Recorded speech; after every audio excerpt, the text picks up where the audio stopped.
नमस्कार, आप सभी का स्वागत करते हैं कमाल की पाठशाला की एक और नई वीडियो के अंदर। आज की वीडियो के अंदर हम देखेंगे कि आइगन मान और आइगन सदिश जो कि हमारे पास 5th यूनिट है पहले पेपर की, तो उसके बारे में देखेंगे। तो उसके अंदर 3 पार्ट है। एक्सरसाइज हमारे पास है 7th 8th, यानी कि इसके तो 2 पार्ट है। इसके अंदर से काफ़ी ज़्यादा क्वेश्चन पूछे जाते हैं। तो इसकी जो पहली एक्सरसाइज है, इसकी मैं आपके पिछले साल जो क्वेश्चन आया था वो था कैली हैमिल्टन प्रमेय को सिद्ध कीजिए। लेकिन इस बार हो सकता है कि वह दोबारा नए पूछें। और उस पिछले साल की अगर बात करें 2018 के अंदर, तो इनवर्स का प्रश्न आया था, यानी कि इस एक्सरसाइज से एक प्रश्न पिछली बार काफ़ी बड़ा बना था। तो सबसे पहले हमें पता होना चाहिए कि सत्यापित कीजिए कि निम्न मैट्रिक्स अपने स्वयं की अभिलक्षण समीकरणों को संतुष्ट करती है क्या। तो पेज नंबर 161 है, जिसके अंदर ये पहला क्वेश्चन हमारे पास इस प्रकार से है। हमारे पास एक सारणी दी गई है। इसके लिए हमें बताना है कि ये क्या अभिलक्षणीय समीकरणों को संतुष्ट करती है, यानी कि अभिलक्षणीय समीकरण क्या होती है। सबसे पहले हमें पता होना चाहिए अभिलक्षणीय समीकरण क्या होती है। यानी कि a माइनस लेमडा आई है, उसका अगर हम सारणी निकालें तो उसका मान क्या होता है, 0 होता है।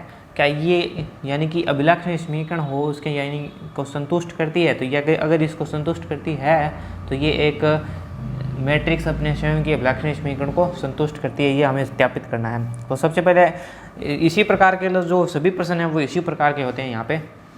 तो सबसे पहले हम क्या निकालेंगे, a माइनस लेमडा आई। तो हमने a माइनस लेमडा आई कर दिया और उसको हमने 0 के बराबर कर दिया, जिससे हमने समीकरण को हल कर लिया। यानी इस प्रकार से इस समीकरण को हमने हल कर लिया। हल करने पर हमारे पास कुछ इस प्रकार की समीकरण बनी, यानी कि 2 माइनस लेमडा ये बन गया और इस प्रकार से हमने बन गया। यानी कि इसको जब हमने हल किया, आप देखिए यहाँ पे 2 minus lambda 2 minus lambda 2 minus lambda ये आई थी। तो हमें पता चल गया कि इसके अंदर क्यूब के अंदर बनेगा, यानी कि क्यूब के अंदर बन गया। और हमने इसको जब माइनस का चिन्ह है, यानी कि बड़ी घात के आगे अगर माइनस का चिन्ह है तो हम उसको माइनस के चिन्ह से गुणा कर देते हैं, जिससे हमारे पास ये प्राप्त हो गया समीकरण। यानी कि सभी के जो चिन्ह है वो चेंज हो गए। इसके बाद में हमने क्या किया, इसके बाद में हमने रखा कि लेमडा बराबर अगर हम a रखें तो ये प्रकार की समीकरण बनती है। तो हमें सिद्ध क्या करना था कि अभिलक्षणीय समीकरण को संतुष्ट करती है या नहीं। तो इस प्रकार से हमने a स्क्वायर बराबर हमारे पास इस प्रकार से एक मान आ गया। अब a स्क्वायर का मान हमने निकाल लिया, क्योंकि हम उसके अंदर रख के देखेंगे और जब हमारे पास 0 प्राप्त हो जाएगा तो हम कह देंगे कि जो अभिलक्षणीय समीकरण को निम्न मैट्रिक्स संतुष्ट करती है। तो सबसे पहले हम a क्यूब का मान निकालेंगे। a क्यूब के मान के लिए सबसे पहले हम a स्क्वायर का मान निकालेंगे, यानी कि a dot a square. a cube में हम ऐसा नहीं करेंगे कि जो मैट्रिक्स के प्रत्येक है उसके हम क्यूब कर दें, इस प्रकार से नहीं होगा। इसके लिए हम सबसे पहले a स्क्वायर का मान निकालेंगे, यानी कि a डॉट a से a स्क्वायर का मान हमारे पास प्राप्त होगा इस प्रकार से। a स्क्वायर का मान प्राप्त होने के बाद हम निकालेंगे a की क्यूब का, यानी कि a की क्यूब का निकालने के लिए a स्क्वायर डॉट a को करेंगे। तो इस प्रकार अगर करेंगे तो हमारे पास a की क्यूब का मान आ जाएगा। अब हमारे पास जो समीकरण थी, यानी कि a की cube minus 6a plus 9a minus 4i, यानी कि इसके अंदर हम सभी के मान रख देंगे। यानी कि सभी के मान रख दिए। रखने के बाद इसको आसानी के साथ हल कर लेंगे। तो हल इस प्रकार से हमारे पास हल आ जाएगा, यानी कि 22, ये अगर माइनस का चिन्ह है तो इसके साथ गुणा होकर ये आ गया माइनस का 36। यहाँ पे इसको गुणा किया, प्लस का चिन्ह आ जाएगा 18, यहाँ पे माइनस का है यानी कि माइनस का 4। तो इस प्रकार से हम इसको हल कर लेंगे। हल करने के बाद इसको जोड़ घटाव करने के बाद हमारे पास 0 आ जाएगा। और ये क्या कहेगा कि ये जो है समीकरण को संतुष्ट करता है। यानी कि हमारे पास RHS का मान क्या है, RHS का मान बराबर के आ गया 0, यानी कि इसका मान हमारे पास आ गया 0। तो यही हमें सिद्ध करना था, यानी कि a माइनस लेमडा आई का मान 0 है, ये हमें सिद्ध करना था और ये हम सिद्ध कर चुके हैं। यानी कि ये सारणिक हो गई। इसी प्रकार का दूसरा प्रश्न है, आप इसी प्रकार से कर सकते हो। हम करेंगे अगला प्रश्न। तो क्वेश्चन नंबर 4 के अंदर हमें स्थापित करना है कि निम्न मैट्रिक्स के लिए हैमिल्टन प्रमेय को संतुष्ट करती है। क्वेश्चन नंबर 3 भी इसी प्रकार का क्वेश्चन है। तो हमारे पास सबसे पहले हमारे पास मैट्रिक्स दी गई है और अभिलक्षणीय समीकरण a माइनस लेमडा आई है, क्या इसको संतुष्ट करती है। यानी कि सबसे पहले इसका मान हमने निकाल लेंगे। तो इसका a माइनस लेमडा आई का मान निकालेंगे, जिससे हमारे पास ये 0 के बराबर कर दिया। तो इसको हम हल करेंगे और हम हल करने पर एक समीकरण प्राप्त होगी। यानी कि सबसे पहले माइनस का लेमडा, इसके बाद में इन दोनों का गुणा कर दिया, फिर इन दोनों का गुणा कर दिया और घटा दिया उसको, यानी कि माइनस 0 इंटू 1 कर दिया। फिर अगले में जो ये पद है इसके लिए हम माइनस का चिन्ह का उपयोग करेंगे, यानी कि यहाँ पे आ गया 0। फिर 3 का इससे गुणा, यानी कि इसका इससे गुणा, माइनस इसका इससे गुणा करके लिख दिया हमने। इसी प्रकार यहाँ पे प्लस का चिन्ह, यानी कि पहले हम इसके लिए प्लस का चिन्ह लेंगे, इसके लिए माइनस का चिन्ह लेंगे, इसके लिए प्लस का चिन्ह लेंगे, और जो पद के आगे चिन्ह है उसको हमने यहाँ पे लिख दिया है। तो इस प्रकार से हल कर लिया, यानी कि 0 के बराबर रख दिया। अब हम इसको गुणा कर देंगे, अंदर की ओर गुणा करके लिख दिया, यानी कि 4 minus 5 lambda mine plus lambda square बन गया हमारे पास। यहाँ पे हल करने के बाद ये समीकरण इस प्रकार से बन गई और हमको इनने पूरी की पूरी समीकरण को हल कर लिया। जो चीज़ें पद कट रहे हैं, जो जुड़ रहे हैं, उनको जोड़ के इस प्रकार से समीकरण को बना लिया। तो ये हमारे पास a माइनस लेमडा आई की जो समीकरण है वो बन चुकी है। अब हम क्या करेंगे, लेमडा के स्थान पे a को रख देंगे, यानी कि a को रखने पर हमारे पास a cube minus 5a² plus 2a minus 1 प्राप्त हो गया। अब ये पूछ रहे हैं कि कैली हैमिल्टन प्रमेय को संतुष्ट करता है, तो कैली हैमिल्टन प्रमेय का के लिए प्रकथन क्या है, यानी कि कैली हैमिल्टन प्रमेय के अनुसार प्रत्येक अवयव अपनी अभिलाक्षणिक समीकरण को संतुष्ट करता है। यानी कि अभिलाक्षणिक समीकरण को अगर संतुष्ट कर रहा है तो इसका मतलब है कि कैली हैमिल्टन प्रमेय को भी संतुष्ट करता है। इसका अर्थ है कि हम a cube minus 5a² plus 2a minus 1 बराबर होना चाहिए हमारे पास 0। अब हम क्या करेंगे, a के लिए इनका मान निकालेंगे, यानी कि a की क्यूब का, a की स्क्वायर का और a का मान निकालेंगे, और मान निकालने के बाद यहाँ पे पुटअप कर देंगे, और पुटअप करने पर हमें पता चलेगा कि ये इसको संतुष्ट करता है या नहीं करता। तो सबसे पहले हमारे पास a का मान दिया गया है और a² का मान हम निकाल सकते हैं a.a से, यानी कि a का मान हमारे पास प्राप्त हो चुका है और a² का मान हम a.a से इसका मान हम ज्ञात करेंगे, यानी कि a.a करने पर हमारे पास क्या होगा, इस प्रकार से अगर मल्टीप्लाई कर देंगे तो हमारे पास a² का मान है वो इस प्रकार से बन जाएगा। यानी कि हमने क्या किया, पहली पंक्ति को पहले स्तंभ से गुणा करके जोड़ देंगे, पहली पंक्ति को दूसरे स्तंभ से गुणा करके जोड़ देंगे, पहली पंक्ति को फिर तीसरे स्तंभ से गुणा करके जोड़ देंगे, यानी कि ये जो हमने पिछली क्लासों में काफ़ी ज़्यादा सीख चुके हैं। यानी कि इसी प्रकार से इसको गुणा करेंगे, गुणा करने के बाद हमारे पास a² का मान आ जाएगा, यानी कि पहली पंक्ति और पहला स्तंभ, पहली पंक्ति दूसरा स्तंभ यहाँ पे मान आ गया, पहली पंक्ति और तीसरा स्तंभ यहाँ पे मान आ गया। इसी प्रकार हम दूसरी पंक्ति पहले स्तंभ को लेंगे तो दूसरी पंक्ति के लिए ये मान आ जाएंगे, इसी प्रकार तीसरे के लिए ये मान आ जाएंगे। इसी प्रकार से इसका मान ज्ञात कर सकते हैं और a² का मान आ गया। a² का मान आने के बाद हम a का क्यूब का भी मान ज्ञात कर सकते हैं। a की क्यूब के लिए हम a².a को मान करेंगे, तो इस प्रकार से हम अगर इसको हल करेंगे तो हमारे पास इसके लिए ये मान आ जाएगा, यानी कि इस मान को हम, यानी कि वही चीज़ प्रक्रिया, यानी कि पहली पंक्ति पहला स्तंभ, पहली पंक्ति दूसरा स्तंभ के लिए ये मान आ गया, पहली पंक्ति तीसरे स्तंभ के लिए ये मान आ गया, दूसरी पंक्ति पहले स्तंभ के लिए ये मान आ गया, तीसरी पंक्ति पहले स्तंभ के लिए ये मान आ गया है। यानी कि इस प्रकार से हम इनको मानों को जोड़ के लिख देंगे, यानी कि 2 का 0 से गुणा, 1 का 3 से गुणा और 4 का 2 से गुणा, इस प्रकार से हम इनको गुणा करके लिख देंगे। तो हमारे पास a की क्यूब के लिए मान आ चुका है। अब हमारे पास a की क्यूब का मान है, a² का मान है, a का मान है और i का मान है, इन सभी का मान है। तो समीकरण नंबर 1 जो हमारे के लिए हैमिल्टन प्रमेय को संतुष्ट करती है, नहीं जिसकी हम जांच कर रहे थे, उसके अंदर जब हम इसको रखेंगे तो हमारे पास किस प्रकार की समीकरण बनेगी, तो कुछ इस प्रकार की समीकरण हमारे पास इसकी बन जाएगी। तो आप देखिए हमारे पास कुछ इस प्रकार की समीकरण बन चुकी है। अब इसको पूरी को हल करेंगे, यानी कि इस समीकरण को हम हल करेंगे। हल करने के लिए क्या करेंगे, 11 यहाँ पे प्लस करेंगे तो माइनस का चिन्ह है, यानी कि माइनस का 10 हो जाएगा, यानी कि 11 माइनस 10, यहाँ पे 0 है और यहाँ पे है 1, यानी कि प्लस का 1, यानी कि इस प्रकार से हम इसको हल करेंगे। तो हल करने के बाद हमारे पास इस प्रकार की सारणिक बनेगी। तो आप देखिए हल करने के बाद हमारे पास कुछ इस प्रकार की सारणिक बन गई। ये सभी पदों के लिए इसी प्रकार से सारणिक बन जाएगी, यानी कि जोड़ का निशान, जिनमें जोड़ हो रहा है जोड़ कर देंगे, जिनमें घटाव हो रहा है घटाव कर देंगे, और ये बन जाएगी 0 के बराबर, यानी कि ये आगे 0 के बराबर। तो हमने यही कहा था कि अगर कैली हैमिल्टन प्रमेय अभिलाक्षणिक सारणी को संतुष्ट करती है तो वो कैली हैमिल्टन प्रमेय कहलाएगी, यानी कि ये कैली हैमिल्टन प्रमेय को भी संतुष्ट करती है। यानी कि a की cube minus 5a² plus 2a minus i का जो मान है हमारे पास 0 प्राप्त हो रहा है, यानी कि ये कैली हैमिल्टन प्रमेय को भी संतुष्ट करती है। तो इसी प्रकार से हमारा तीसरा क्वेश्चन था, जिसको हम इसी प्रकार से कर सकते हैं। ये काफ़ी महत्वपूर्ण प्रश्न है, यानी कि 5वां छठा आप देखोगे जिनमें a इन्वर्स ज्ञात करना है। ये पिछले 2018 की परीक्षा के अंदर भी पूछा गया था प्रश्न था, यानी कि एक बड़े प्रकार का प्रश्न बन जाता है, जिसके अंदर हमें पूछा गया था कि a इन्वर्स का मान ज्ञात करना है, किस प्रकार से हम ज्ञात करेंगे। तो सबसे पहले हम क्या करेंगे, कैली हैमिल्टन प्रमेय की सहायता से मैट्रिक्स के प्रतिलोम ज्ञात करना है। तो सबसे पहले हम इसको सिद्ध करेंगे कि क्या ये कैली हैमिल्टन प्रमेय को सिद्ध करता है या नहीं।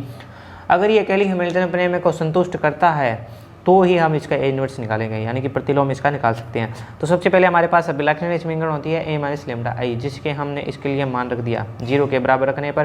तो 0 के बराबर रखने पर हमारे पास एक सारणिक प्राप्त होगी, यानी कि सबसे पहले हमने काम क्या किया, माइनस लेमडा से लेमडा किया, इसके बाद में इसका गुणा हो जाएगा, इस पद का इससे गुणा कर दिया हमने और इस पद का इससे गुणा करके घटा दिया, यानी कि इस प्रकार से इसका पद का निर्माण करते हैं, जो कि हम पिछली कक्षाओं में सीख चुके हैं।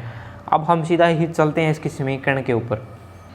तो काफ़ी ज़्यादा जोड़ घटाव गुणा भाग करने के बाद हमारे पास एक समीकरण प्राप्त हो जाती है, यानी कि a की क्यूब प्लस 4 लेमडा स्क्वायर, यानी कि लेमडा की cube plus 4 lambda square minus lambda minus 12 equal to 0।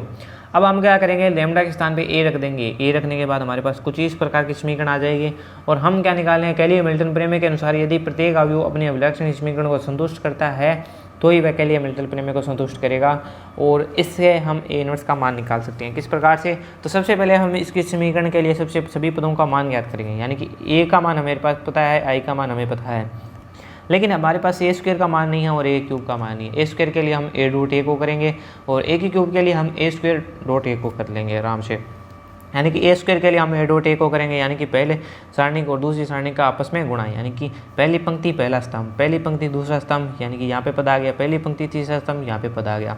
इसी प्रकार हम दूसरी पंक्ति पहले स्तंभ को अगर कर लेंगे तो यहाँ पे मान आ जाएगा। इसी प्रकार अगर दोहराएंगे तो इस प्रकार से हमारे पास मान आ जाएंगे और जो चिन्ह हमारे पास है यानी कि इनके आगे जो चिन्ह है वो लग जाएंगे, यानी कि 0 0 के लिए प्लस का चिन्ह है, 1 के लिए 2 के बीच में जो हमारे पास प्लस का चिन्ह है, इसी प्रकार 2 और 1 के बीच में हमारे पास है प्लस का चिन्ह है। तो प्लस का चिन्ह है तो हमने इसके लिए हमने लगा दिया प्लस का चिन्ह है।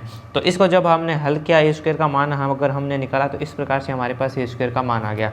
इसी प्रकार हमने किया ए की क्यूब के लिए, यानी कि ए स्क्वायर डॉट ए कर लिया, इसके लिए हमने ये मान ले लिया, ये मान ले लिया, इनको आप आपस में गुणा कर दिया, यानी कि वही चीज़ पहली पंक्ति पहला स्तंभ, पहली पंक्ति दूसरा स्तंभ, इसके लिए ये मान आ गया, पहली पंक्ति तीसरे स्तंभ के लिए ये मान आ गया और इन सभी मानों को हमने हल करके लिख दिया और इससे हमारे पास ए का क्यूब के लिए मान आ गया। तो ए की क्यूब के लिए हमने इस प्रकार से इसका मान ज्ञात कर लिया है। अब हमें पता है कि ए की क्यूब ए स्क्वायर व ए का जो मान है हमारे पास पता है कि किस प्रकार का मान है। हम उसको कैली हैमिल्टन प्रमेय जिसको हमने संतुष्ट करना था उसके अंदर रख देंगे और उसके अंदर रखते ही हमारे पास इसका जो मान है वो कुछ इस प्रकार से प्राप्त हो जाएगा, यानी कि सबसे पहले हमने लिख दिया ए की क्यूब के लिए +4a और अब हम ए और -12 एक आई का मान भी रख देते हैं। इतना मान रखने के बाद अब हम क्या करेंगे, तो अब हम इस सारणी को पूरी को हल कर लेते हैं, यानी कि -4 + 16 -12, यानी कि ये आ गया -12, यहाँ पे इसका मान है 0। तो इस प्रकार के हमारे पास समीकरण बनेंगे और इसका मान आ जाएगा 0। 0 आने के बाद ये क्या कहेगा कि ये जो समीकरण है वो कैली हैमिल्टन प्रमेय को संतुष्ट करती है। संतुष्ट करती है तो हमें ए इनवर्स ज्ञात करना था, ये इतना काम हो गया, इसको संतुष्ट करती है, यानी इसके लिए अब हम ए इनवर्स की जाँच करेंगे। तो ए इनवर्स के लिए क्या कर सकते हैं, हमारे पास जो समीकरण बनी थी कैली हैमिल्टन प्रमेय को जो संतुष्ट करती है उस समीकरण को हम ए इनवर्स से हम क्या करेंगे, गुणा कर देंगे। तो गुणा करने पर जो आई के स्थान पे था ए इनवर्स हमें प्राप्त हो जाएगा। हम क्या करने जा रहे हैं यहाँ पे, यानी कि इस समीकरण को ए इनवर्स से हम क्या करने जा रहे हैं, गुणा करने जा रहे हैं। तो गुणा करेंगे तो हमारे पास क्या होगी, समीकरण इस प्रकार की बनेगी, यानी कि ए इनवर्स ए की क्यूब को किया तो ए की स्क्वायर बन गया, 4a को किया तो ए बन गया हमारे पास, ए को हमने ए इनवर्स से किया तो आई बन गया और इसको किया तो ये बन गया।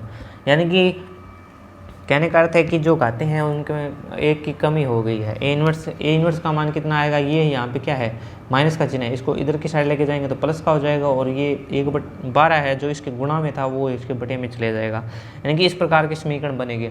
अब हमें पता है कि ए की स्क्वायर का मान क्या है, ए का मान क्या है और आई का मान क्या है। इन सभी को मानों को पुटअप करेंगे, पुटअप करने के बाद हम इनके जो हमारे पास सारणिक होगा वो ए इनवर्स का सारणिक होगा। यानी कि अब आप देखिए हमने जो जोड़ घटाव कर लिए उनके बाद में जो हमारे पास अंतिम जो सारणिक बचा था उसके अंदर हमारे पास क्या बचेगा, यानी कि ए स्क्वायर + 4a - आई का तो मान ये हो गया हमारे पास।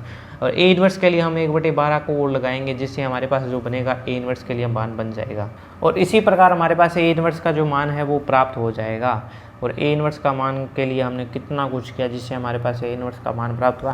तो सबसे पहले हमारे पास कार्य था कि हम इसको कैली हैमिल्टन प्रमेय को सिद्ध करेंगे कि क्या ये इसको संतुष्ट करता है या नहीं करता। अगर ये संतुष्ट करता है तो हमने क्या किया कि अगर ये संतुष्ट करता है तो हमने इसको ए इनवर्स से गुणा करके इससे ए इनवर्स के लिए एक समीकरण प्राप्त कर ली और ए इनवर्स समीकरण में जब जिसके मान हमें रखने थे, यानी कि ए स्क्वायर का, ए का और आई का, उन सभी का मान रखने के बाद हमारे पास कुछ इस प्रकार के समीकरण आए जो कि ए इनवर्स को दर्शाती है।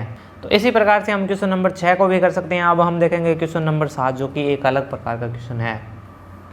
तो ये कहता है कि व्यंजक ए को रैखिक बहुपद के रूप में बदलना है। हमारे पास एक समीकरण दी गई है और ए का मान दिया गया है जो कि इस प्रकार है।